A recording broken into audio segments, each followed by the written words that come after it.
Nazareth, mes amis. Vous savez, quand j'étais en train de penser de venir ce matin, j'ai oublié de le dire au premier culte. J'entendais une voix dans mon cœur qui me disait Christ en nous, l'espérance de la gloire. Amen. Christ en nous. Christ en nous. Amen. Et je bénis beaucoup le Seigneur parce que c'est vraiment le message, c'est l'un des pensées du message que j'avais à apporter ici. Amen. Christ en nous, l'espérance de la gloire. Alléluia. Et je crois que nous tous qui sommes là ce matin, ou cet après-midi, que nous ne sortirons pas tel que nous sommes arrivés, mes amis. Alléluia. Mon frère, ma soeur, si tu étais venu en entrant dans cette salle avec des fardeaux, mes amis, moi je crois que le Seigneur Jésus-Christ a déjà agi pour toi. Amen. Donc maintenant, la parole de Dieu n'est qu'un complément, ce n'est qu'une complémentarité, mes amis. Et qu'en sortant de cette salle, sens-toi complètement libéré. Sens-toi complètement, comme on dit à l'Igala, complètement peuplé dans le nom de Jésus-Christ de Nazareth. Amen. Amen. Voilà. Luc 1, du verset 5 au verset 25. Je lis au nom du Seigneur.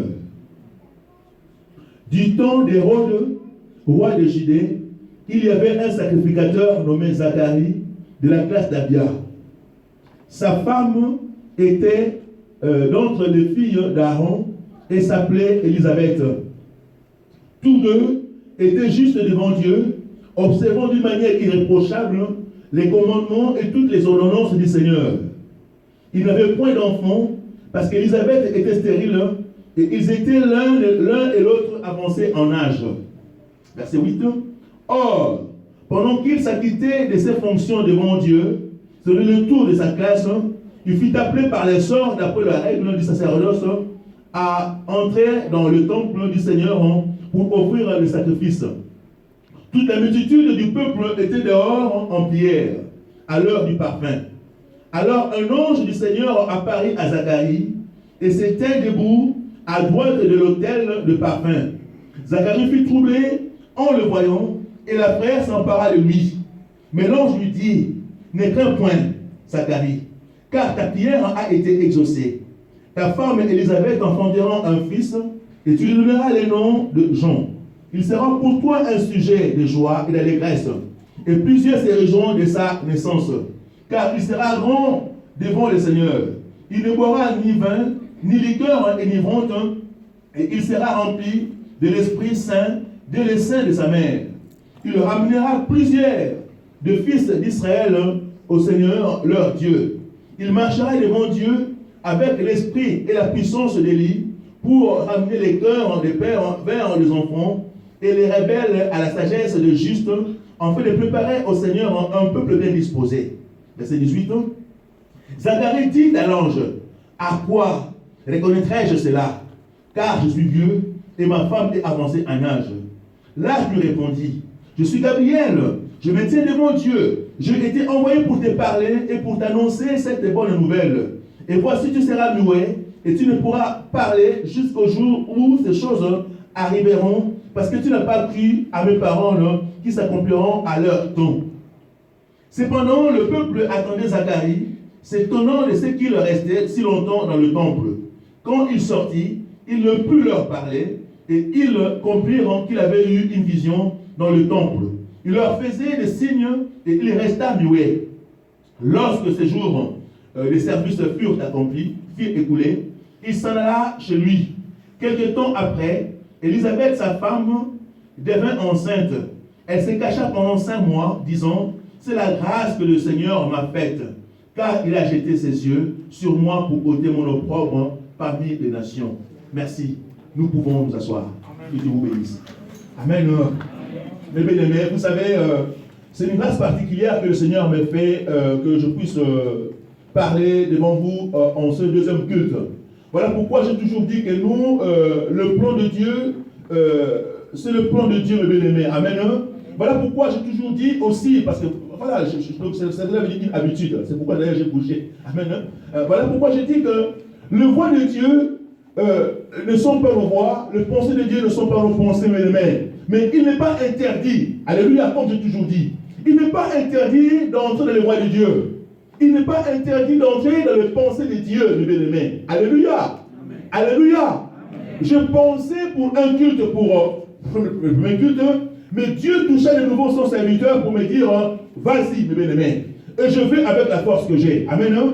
Vous constaterez d'ailleurs que le premier truc, quand j'ai commencé, j'étais un peu, je sais pas, un peu parfois, mais j'étais comme un nouveau. Amen. Hein? Mais voilà, là maintenant, je me suis intégré, mes bien-aimés. Alléluia. Voilà, c'est que j'ai toujours dit que nous devons être en harmonie. En harmonie avec le plan de Dieu, mes bien-aimés. Alléluia. Être en harmonie avec le plan de Dieu. Je regrette que ceux qui étaient là le matin sont partis, mes bien-aimés. Ils pouvaient aussi être là pour bénéficier de cette grâce, hein, de cette visitation, mes bien-aimés. Amen. Voilà, mes bien-aimés, c'est pourquoi j'ai intitulé mon texte comme étant Jésus-Christ te connaît. Le Seigneur Jésus-Christ te connaît, mes bien-aimés. Alléluia. Ouais, beaucoup de personnes disent, ah voilà, moi je connais mon mari, je connais ma femme, je connais mon fils, je connais mon patron, comment il est. Oui, ils vous connaissent, mais pas mieux. Amen. Hein? Oh, je me connais. Même toi-même, tu ne te connais pas. Il n'y a que le Seigneur Jésus qui te connaît mieux que toi-même. Parce qu'il est capable de compter le nombre de cheveux sur ta tête. Il est capable de savoir quand, lorsque tu étais encore une masse informe. Il est capable de comprendre lorsque tu étais tissé de liens secrets de main. Il est capable de connaître quand tu dors et quand tu te réveilles de main. Il n'y a que le Seigneur Jésus qui te connaît. Alléluia. Voilà pourquoi, comme je dis ce matin à l'introduction, que en ce début de l'an 2021, je voudrais exhorter le peuple de Dieu de continuer de persévérer au Seigneur, hein, malgré les circonstances hein, et les situations difficiles, hein, et malgré les conditions différentes qui peuvent se présenter. Amen. Hein? De continuer de persévérer, mes bien-aimés. Là, nous sommes au mois de février, nous sommes en train d'entrer en pleine année 2021. Alléluia. Tu dois continuer à persévérer.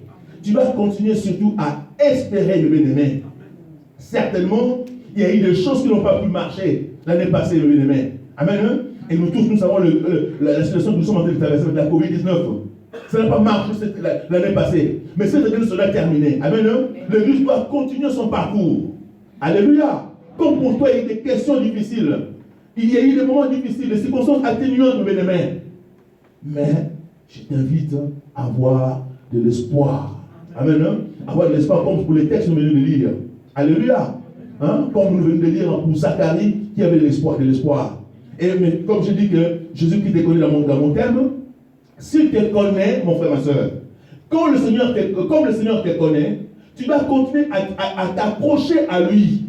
Tu dois continuer à lui faire confiance, à marcher avec lui, mes bien-aimés. Tu dois te laisser entre ses mains, mes bien-aimés. Alléluia. Parce qu'il n'y a que lui qui connaît mieux là où tu pars. Il n'y a que lui qui connaît mieux là où nous partons, mes bien-aimés. Donc il faut s'accrocher à lui et ne pas en aucun temps l'abandonner. Amen. Hein? Et ce texte que nous venons de lire hein, a été écrit par Luc. Amen. Hein?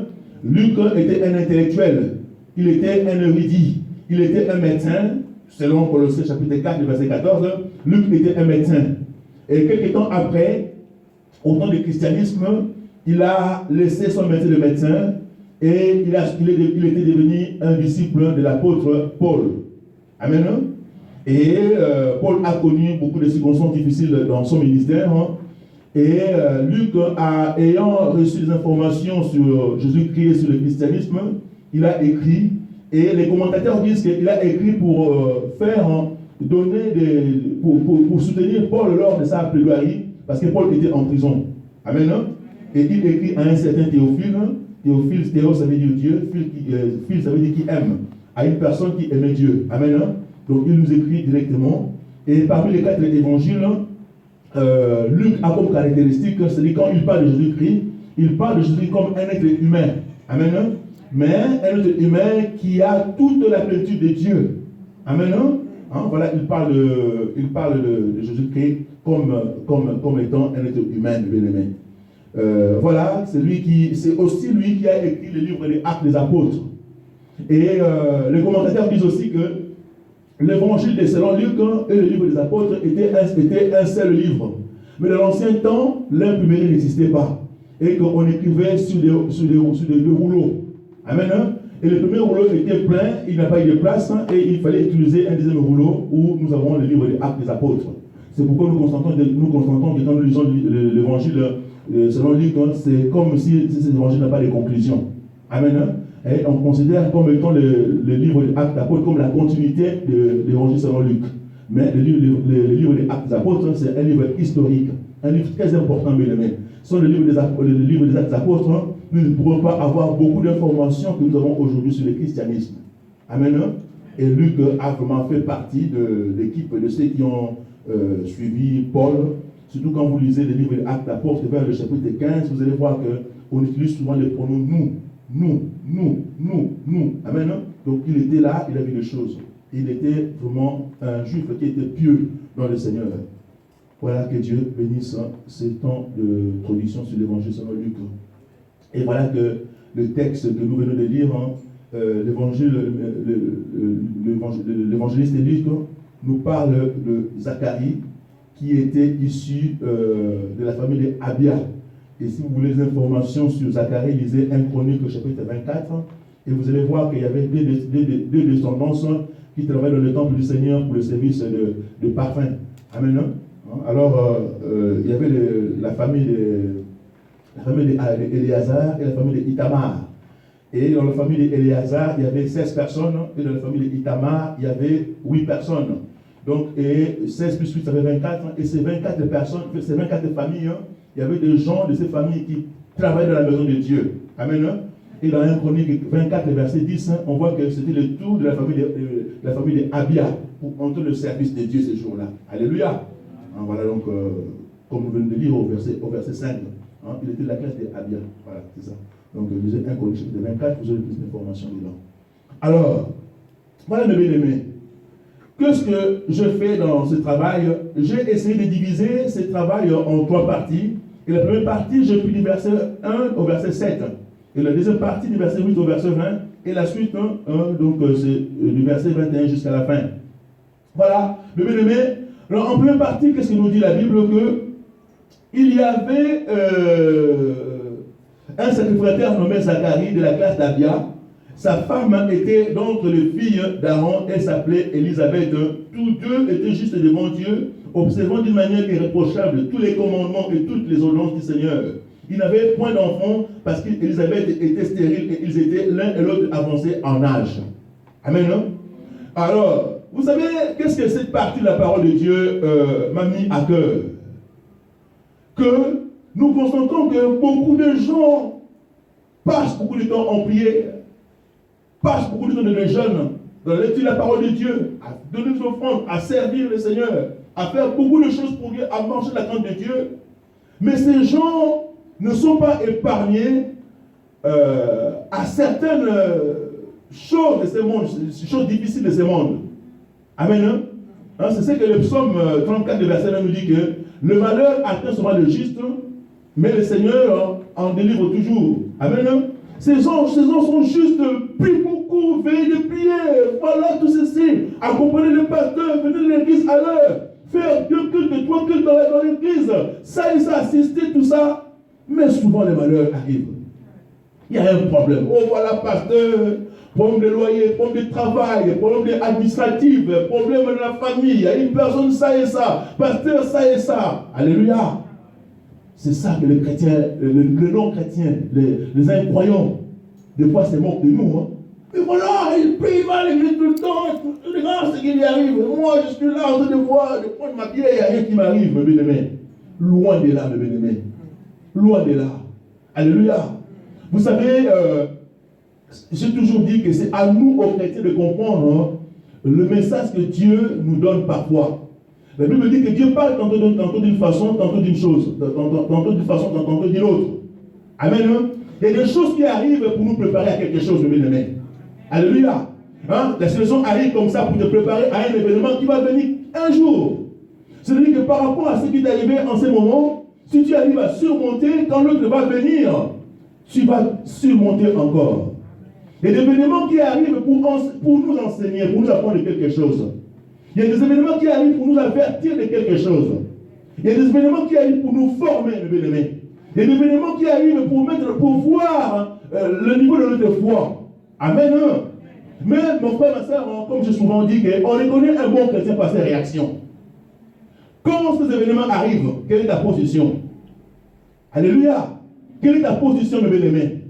Quand cela arrive, il y a un événement qui est arrivé dans ta vie pour t'éprouver, mes bien-aimés. Parce qu'en tant que chrétien, nous devons connaître des épreuves. Alléluia. La tentation arrive, mes bien-aimés. Les épreuves, la tentation arrive. Une tentation, c'est une épreuve. Mais une épreuve n'est pas toujours une tentation. Alléluia. Ça arrive, mes bien-aimés. Mais quelle est ta position? Alléluia. Et nous voyons la position de Zacharie et de sa femme. Sans enfant, âge avancé, mes bien-aimés. Vous savez, dans la vie, on peut tout avoir. Mais quand on manque un enfant, mes bien-aimés, même si on peut avoir beaucoup de richesses, hein, on ne se sent pas toujours tranquille, on ne se sent pas à l'aise. Amen. Toute personne aime avoir un enfant. Et comme je dis ce matin, mes bien-aimés, si parmi nous, il y a de ceux-là qui attendent des enfants, alléluia, parce que quelque part, je suis aussi un ange de Dieu, et que je suis venu apporter un message d'espérance ici, mes bien-aimés, je crois que, comme le Seigneur a fait pour Zacharie et Élisabeth, il fut avancé en âge, mais en âge avancé, ils ont eu un enfant. Je crois aussi pour cette personne-là ce matin, dans le nom de Jésus-Christ de Nazareth, que même si cela a tardé, même si cela a pris du temps, même si voilà, pasteur, il n'y a plus de trompe, même si les médecins ont dit, toi, c'est fini ton temps, au nom de Jésus-Christ de Nazareth, hein, je déclare la fécondité pour cette personne. Est-ce que vous pouvez acclamer le Seigneur? Amen. Je déclare la fécondité pour cette personne, mes bien-aimés. Autant marqué tu enfanteras, autant marqué tu auras un enfant, mes bien-aimés. Alléluia. Parce que si Dieu a agi pour Zacharie, si Dieu a agi pour Abraham, si Dieu a agi pour Anne, qui était la même nature que nous, à combien plus forte raison, il le fera pour toi, pour toi mon frère, pour toi ma soeur. Amen. Et non seulement par rapport à un enfant, au manque de à la stérilité, mais par rapport à toute situation qui te prend du temps, qui te prend la tête, qui te fait mal à la tête. Tu n'arrives pas à dormir, tu n'arrives pas à boire, mes bien-aimés. Ou que la médecine a dit que toi c'est fini. Alléluia. Moi je crois que ce que le Seigneur a fait pour Zacharie, il le fait pour toi. Alléluia. Et voilà pourquoi je dis que le Seigneur te connaît, mes bien-aimés. Le Seigneur m'a dit de porter un message d'espoir à son peuple que nous sommes, à son peuple que vous êtes. Un message d'espoir pour cette année. Amen. De croire qu'il est capable, mes bien-aimés. De croire que ce que les hommes n'ont pas pu faire, hein, il est capable de le faire pour toi. Non seulement dans quelle année, mais maintenant. Parce que moi, je peux l'habitude de prêcher la foi maintenant. Comme j'ai dit que Hébreux 11, 1 nous dit la foi, tu fais mention des choses qu'on espère, de celles qu'on ne voit pas. Mais moi, je prends la version anglaise. Now, maintenant, dans le nom de Jésus-Christ de Nazareth. Aujourd'hui, ça veut dire que tel que tu vas sortir de cette salle, hein, en sortant, ne crois pas que ta réponse n'est pas encore là. De croire que ta réponse est là. De commencer à faire comme si la chose s'est déjà manifestée dans le nom de Jésus-Christ de Nazareth. Alléluia. Ça, j'en ai vécu, mes bien-aimés. J'étais un sans-papier il y a plusieurs années, mes bien-aimés. J'avais tellement prié. Père de famille, avec une femme, avec des enfants, la charge ici, la charge au pays, aîné de la famille, mes bien-aimés, avec tout ce que j'avais connu. Vous savez, je ne me considérais plus comme étant un sans-papier. Amen. Hein? Partout où quelqu'un allait me entrer, moi je pouvais entrer. Sauf que je ne pouvais pas aussi me livrer devant la police pour me faire arrêter. Là, il fallait que je sois sage. Amen. Hein? Je respectais la loi. Mais en tout cas, partout où on pouvait se présenter, je me présentais. Hein? Alléluia. Vous savez, quand je me suis fait régulariser, je n'avais plus de plaisir de ces papiers. Amen. Hein? Parce que ça fait très longtemps que j'étais en train de croire que j'avais déjà ces papiers. Amen. Hein? Je suis parti travailler dans une entreprise, hein. Je suis entré sans papier, travailler avec son propre nom. Amen. Hein? C'est rare. Hein? Amen. Hein? Avec son propre nom, je suis entré, je suis resté 15 ans dans une entreprise. Amen. Hein? 15 ans sans papier, moi, c'est régularisé là-bas après 6 ou 7 ans. Alléluia. Et un jour, mon patron m'a appelé, m'a dit, Jacques, je ne comprends pas comment toi tu fais. Amen. Hein? Il ne trouvait pas de moyens pour me licencier. Alléluia. Parce que tout le temps, mes genoux étaient par terre auprès du Seigneur. Alléluia. Mon frère, ma soeur, adopte l'attitude de Zacharie, le bien-aimé. Sans enfant, mais toujours attaché au Seigneur. Toujours accroché au Seigneur. Alléluia. Et la Bible dit qu'il n'a pas abandonné son service. Combien sont les chrétiens qui abandonnent, qui insultent l'église, qui insulte le pasteur, qui insulte l'équipe d'intercession de l'église, parce qu'il ne voit rien. Mais aujourd'hui, tu es écarté de cette situation, de ces côtés. Tu es écarté. Amen. Tu es devenu un nouvel homme de foi, une nouvelle femme de foi. De dire que même quand ça ne marche pas, je me maintiens. Le Seigneur a agi. Et il reste seulement de la manifestation. Est-ce qu'on peut acclamer le Seigneur? Il reste que l'accomplissement de voir comme ça. Amen. De croire que dans le spirituel, ta réponse, ta question sont déjà là. Au nom de Jésus-Christ de Nazareth, je t'interdis de voir que ta question n'est pas là. Ça, je t'interdis. Amen. Je t'interdis de voir ça. De voir que ça existe. Amen. De voir que ça existe. De voir que tu es persévérant. J'ai une habitude de bien-aimer. Vous savez, je manque de l'argent comme tout le monde. Mais je ne réalise jamais que dans ma poche, je manque de l'argent. Je ne vous demande pas, excusez-moi. Amen. Je ne réalise jamais que ça manque. Je réalise qu'il y en a toujours. Amen. Cela veut dire que c'est ce qui veut dire que ça ne me fait aucun mal. Quand le jour de l'église vient me voir pour un problème, je réalise que c'est déjà réglé au nom de Jésus-Christ de Nazareth. Que je prie beaucoup, que je ne prie pas beaucoup. Je vous exhorte à beaucoup prier, mes bien-aimés. Amen. Il faut beaucoup prier. J'aime ça. Amen. Mais quand quelqu'un vient me voir ou me dit quelque chose, quelle que soit la position, je prie. Parce que je sais que ce n'est pas moi qui agirai, mais c'est le Seigneur qui va agir. Est-ce qu'on peut acclamer le Seigneur? Mon frère, ma soeur, attention.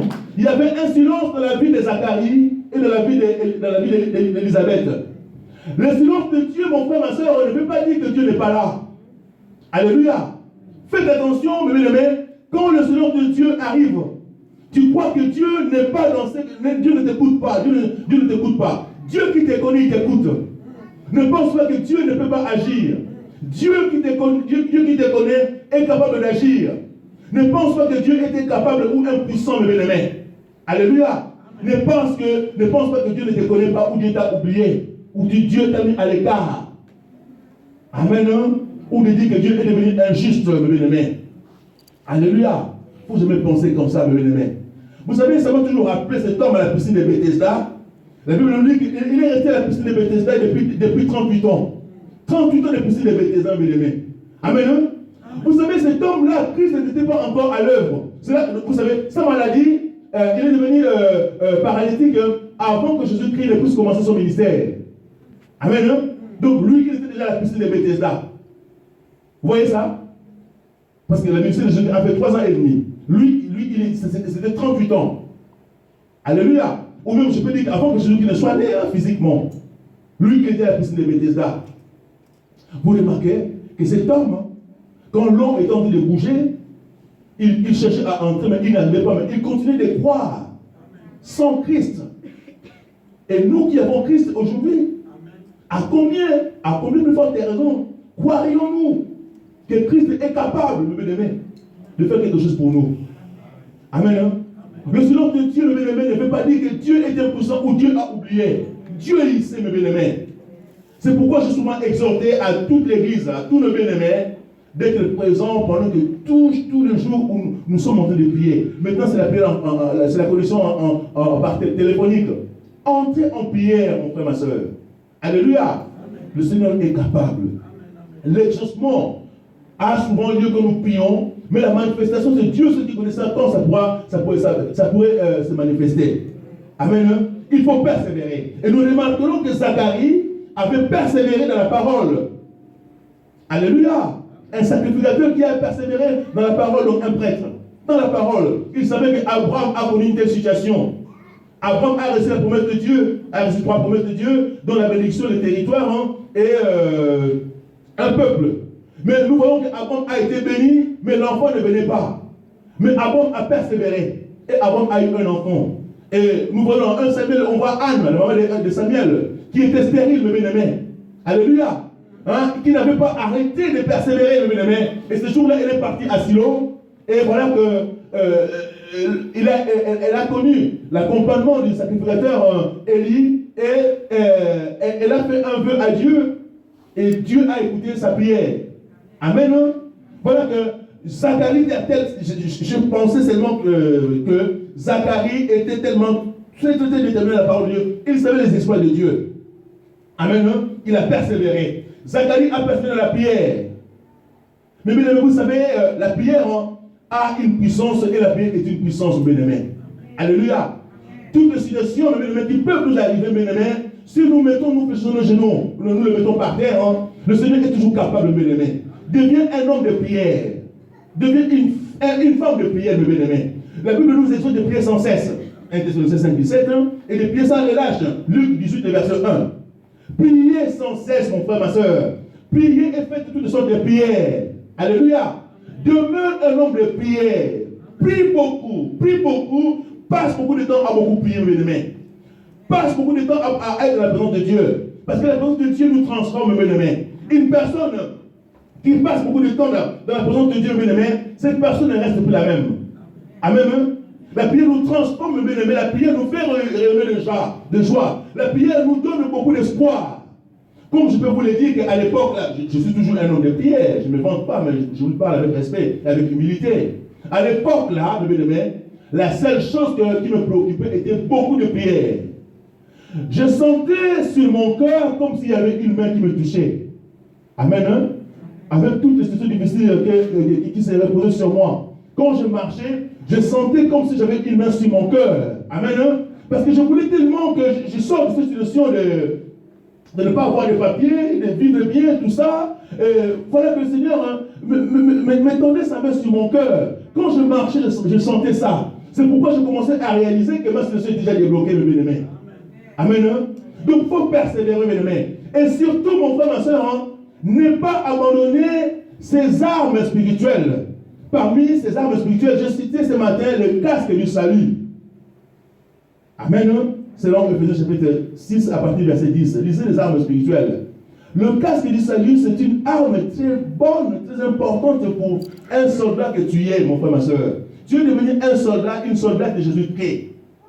Tu dois avoir ton casque du salut. Alléluia. Le casque du salut, parce que Paul, selon les commentateurs, le livre des Éphésiens, Paul était incarcéré, il était assigné à résidence à Rome. Et il était entouré par beaucoup de soldats autour de lui. Amen. Hein? Autour de lui. Et lui, il a reçu l'inspiration d'écrire une lettre aux Éphésiens. Amen. Hein? Et il voyait des soldats. Et il a pris cette image de soldat pour la mettre de façon spirituelle. Amen. Hein? Et il nous montre que nous sommes des soldats. Parce que quelque part, quand il écrit à Timothée, il lui dit sois comme un bon soldat qui n'a pas à rougir. Amen. Hein? Voilà, mes amis. Donc le casque du soldat romain était en métal, était un casque très fort. De sorte que quand une flèche arrive, cela ne pousse pas percer la tête, cela ne pousse pas toucher les oreilles ni les yeux, mes bien-aimés. Et c'est ça qu'on appelle l'espérance. Et 1 Timothée 1:1 nous dit que Jésus-Christ est notre espérance. Amen. C'est-à-dire que l'espérance que Jésus-Christ apporte dans la vie, il ne faut jamais la perdre. Il faut que tu puisses garder ton espérance. De dire quoi? Là où je suis en train de passer, si les méchants m'ont tendu le piège, amen, c'est eux-mêmes qui vont tomber dans ces pièges. Et moi, je passerai. Amen. De dire que le chemin que je suis en train de prendre là, même quand le chemin est long et que je ne peux pas y arriver, mais le Seigneur est capable de me prendre pour me faire pour que je puisse arriver là où je m'en vais. Alléluia. De dire que si, admettons que je suis en train de partir et qu'il y a une forteresse ou des montagnes devant moi, de dire que même quand les montagnes sont devant moi, le Seigneur est capable de me transporter pour que je puisse sauter et traverser ces montagnes en sautant. Est-ce qu'on peut acclamer le Seigneur? C'est ça, mon frère, ma soeur. Tu dois continuer à persévérer. Ton casque de salut doit être toujours avec toi, mon frère, ma soeur. Alléluia. Et reste toujours avec ton casque. Et vois toujours grand, mes amis. Pourquoi voir grand? D'avoir cette vision des grandes choses? Parce que beaucoup de personnes bibliques qui ont connu des silences, ou même des cas bibliques où il y avait des silences, mes amis, le résultat de ces silences souvent furent des grandes choses. Amen. Nous voyons, regardez, Zacharie et Élisabeth n'ont pas eu d'enfant. Ils ont enfanté un enfant qui est devenu un géant en Israël, Jean-Baptiste. Amen. Si nous prenons le cas d'Abraham, qui aussi sa femme, Sarah, qui avait plus de 80 ans, Abraham était près de 100 ans. Sarah, à 80 ans, ne pouvait pas enfanter le bien-aimé. une vieille. Alléluia. Mais regardez l'enfant Isaac. Un grand homme biblique. Alléluia. Alléluia. Amen. Nous voyons le silence qu'a connu Job. Job a connu un grand silence dans sa vie. Beaucoup d'argent, beaucoup de richesses, beaucoup d'enfants, mais le Seigneur a permis un silence dans sa vie. Amen. Nous voyons la vie de Job à la fin. Qu'est-ce que Job a connu? Job a vu la gloire de Dieu. Alléluia. Dieu l'a béni doublement et il a tout récupéré. Et il a tout eu, il a joie. Et même il a prié pour ses amis qui l'étaient découragés, mes bien-aimés. Et nous voyons le silence qu'il y a eu entre l'Ancien Testament et le Nouveau Testament. La période était intertestamentaire. Ce silence, mes bien-aimés. Qu'en Israël, il n'y a plus de prophètes. Il n'y a plus de mes bien-aimés. Mais quand Dieu a rompu ce silence, Jésus-Christ est arrivé. Une seule personne qui est venue pour délivrer l'humanité entière. Alléluia. Voilà pourquoi, mon frère, ma soeur, attends la réponse de Dieu en silence. Quand le silence arrive, mon frère, ma soeur, ne te panique pas. Alléluia. Continue de persévérer. Que tes yeux ne quittent pas le Seigneur. Amen. Continue de persévérer. C'est lui qui agit pour Zacharie et Élisabeth est le même hier, aujourd'hui et éternellement. C'est Jésus-Christ de Nazareth. Est-ce que nous pouvons acclamer le Seigneur? Persévère. Persévère, mon frère, ma soeur. Persévère. Amen. Il faut voir le grand, mes amis. Et cette année, dans l'église où je travaille, je dis à tout le monde de voir le grand, de voir la vision des grandes choses, mes bien-aimés. Amen. De voir la vision des grandes choses. Je dis à tous les jeunes, la vision des grandes choses que je vous donne, c'est de voir que vous avez des masters pour tous. Vous êtes devenus des docteurs, des grands hommes. Alléluia. Comme pour vous à l'église, de voir le grand. Aujourd'hui, de voir que toutes les chaises ici sont occupées. Et vous êtes en train de voir un troisième culte. Alléluia. À condition que tout le monde puisse participer. Alléluia. De voir le grand, mes bien-aimés. De voir le grand. De voir que la situation difficile que tu pourrais traverser est là pour la gloire du Seigneur. Alléluia. De proclamer un jour, comme le dit Romains 8, verset 28, que toute chose concourt au bien de ceux qui aiment Dieu. De dire que cette situation est arrivée pour la gloire du Seigneur, comme nous les autres, bien-aimés. Alléluia. C'est pourquoi je me suis dit que je ne pourrai jamais abandonner le Seigneur, bien-aimés. Loin de moi, loin de là. Je serai toujours chrétien jusqu'à la fin de ma vie sur la terre. Toujours, bien-aimés, même quand je suis affaibli, que je quitte mon travail, j'arrive à la maison fatigué, chrétien, bien-aimés. Alléluia. Parce que rien ne pourra me séparer du Seigneur. Et je vous les donne, bien-aimés, dans le nom du Seigneur Jésus-Christ de Nazareth. Que rien ne puisse vous séparer du Seigneur Jésus-Christ.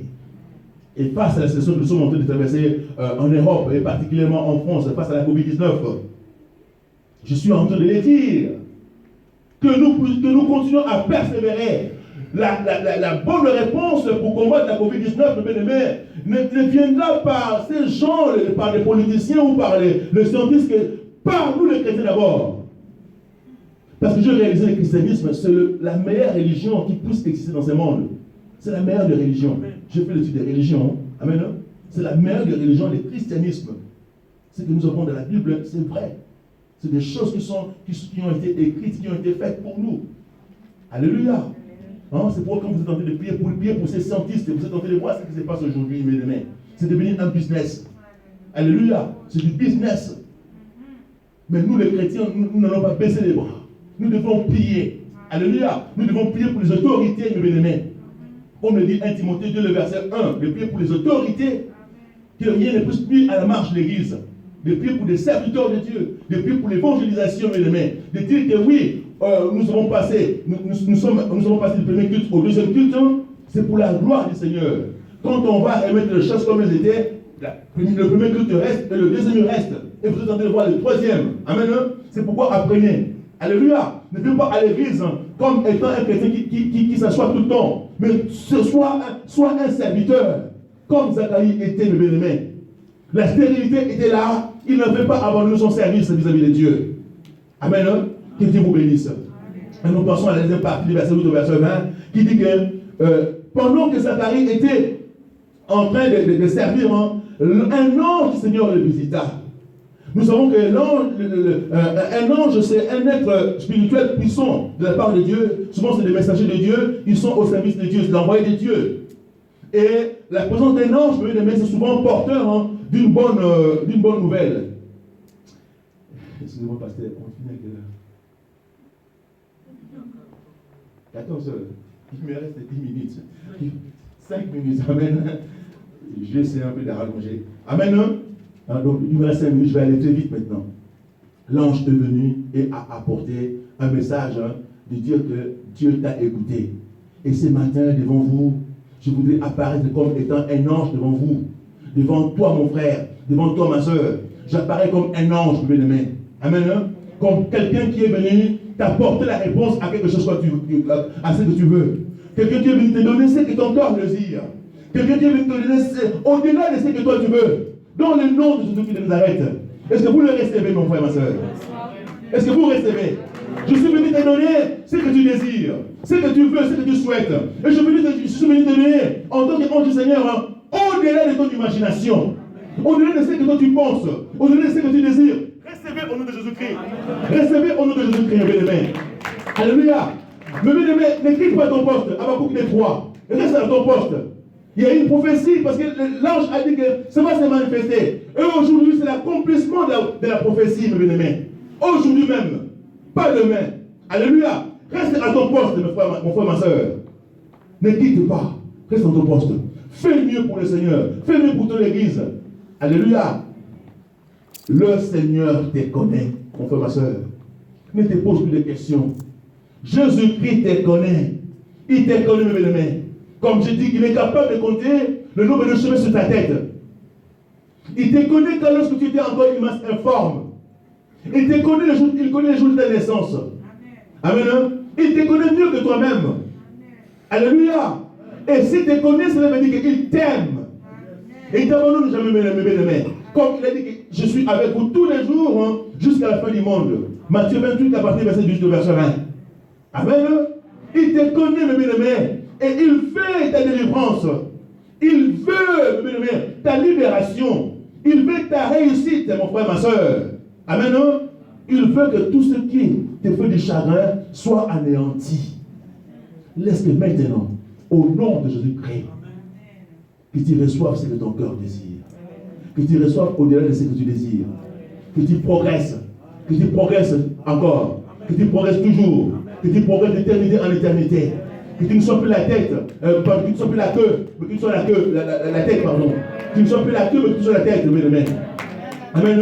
Que tu ne sois plus, mes amis, dans la tristesse, mes amis. Christ est là ce matin pour toi, parce qu'il t'aime. Lèvons-nous au nom du Seigneur.